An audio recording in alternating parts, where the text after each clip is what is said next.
कभी सोचा है कि हमारे हाथ में जो फोन है वो सिर्फ एक डिवाइस नहीं, बल्कि किसी गहरे अंधेरे रहस्य का दरवाजा भी हो सकता है? आज हम एक ऐसी ही कहानी को परत दर परत खोलेंगे जो मुंबई की एक रात से शुरू होकर सीधे हमारी स्क्रीन पर दस्तक देती है। तो चलिए, इस कहानी के डिजिटल सायों में झांक कर देखते हैं। सब कुछ एकदम नॉर्मल लगता है। मुंबई का एक फ्लैट, रात के 12 बजे का वक्त और एक चमचमाता हुआ नया आईफोन। पर कभी कभी ना, सबसे बड़ा खतरा बस 1 मिनट के अंदर ही दरवाजे पर आ जाता है। ठीक 12:01 पर जब फोन की स्क्रीन अपने आप जल उठती है, बस यही वो पल है जहां से सब कुछ बदलने वाला था। तो कहानी का पहला पड़ाव है एक अजीब सा फोन।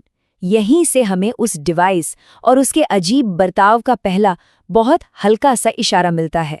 किसी भी डरावनी घटना से ठीक पहले एक अजीब सी ठंडक का एहसास होता है। ये डर का पहला संकेत होता है। हॉरर कहानियों में अक्सर ऐसा होता है ना, एक फिजिकल वार्निंग जो बताती है कि कुछ बहुत गलत होने वाला है। आरव को ये ठंडक महसूस तो होती है, पर वो आने वाले खतरे से बिल्कुल अनजान है। और फिर वो जो एक अजीब सी फीलिंग थी ना, वो अब शब्दों में बदल जाती है।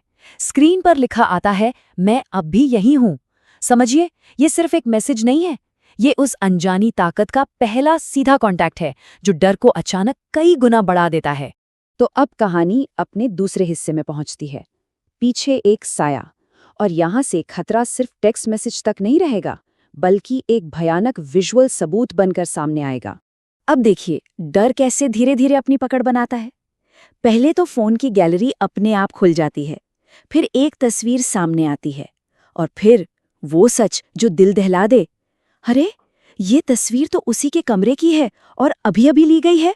मतलब ये कोई फोन नहीं, ये तो एक शिकारी है जो अपनी मौजूदगी का सबूत दे रहा है। तो सवाल ये उठता है कि उस तस्वीर में आरव के पीछे कौन था? ये वो पल है जहां डर अब हकीकत बनने जा रहा था।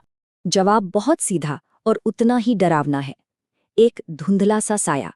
ये एक क्लासिक हॉरर इमेज है ना? कोई अनजान साया जो किसी के ठीक पीछे खड़ा हो और उसे खबर तक नहीं। और डर यही नहीं रुकता, वो एक कदम और आगे बढ़ जाता है। अब वो तस्वीर एक वीडियो में बदल जाती है, और ऐसा लगता है जैसे कैमरा धीरे धीरे आरव की तरफ बढ़ रहा है। ये एहसास ही काफी है कि वो साया सिर्फ तस्वीर में नहीं, बल्कि उसी कमरे में मौजूद है, और अब वो करीब आ रहा है। और अब हम पहुंचते हैं कहानी के क्लाइमैक्स पर। अब तुम मेरी जगह, मतलब अब आमना सामना होकर रहेगा और बचने का कोई रास्ता नहीं बचा है। और ठीक उसी वक्त कमरे की लाइट चली जाती है। चारों तरफ घना अंधेरा। ये हॉरर फिल्मों का एक जाना पहचाना तरीका है ना?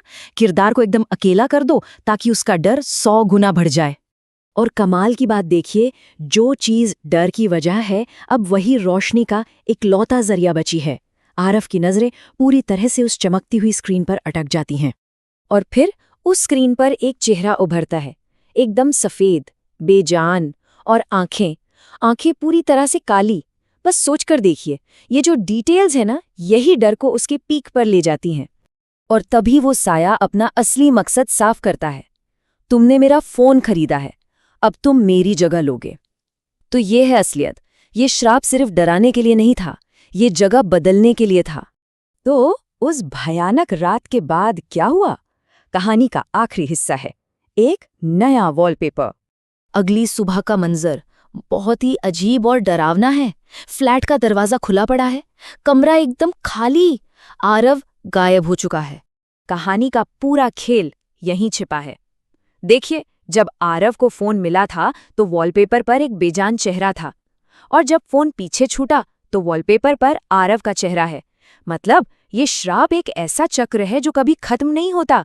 यहाँ शिकारी ही अगला शिकारी बन जाता है, हमेशा के लिए उस मशीन में कैद। कहानी ठीक उन्हीं शब्दों पर खत्म होती है जहां से शुरू हुई थी, मैं अब भी यहीं हूं। पर इस बार फर्क ये है कि ये शब्द आरव की तस्वीर के साथ जुड़े हैं, और ये इस बात का पक्का सबूत है कि वो भयानक ट्रांसफर पूरा हो चुका है। और आखिर में कहानी हमें एक सवाल के साथ छोड़ जाती है, इस फोन का अगला मालिक कौन होगा? ये सवाल इस कभी न खत्म होने वाले श्राप की हकीकत को और भी डरावना बना देता है।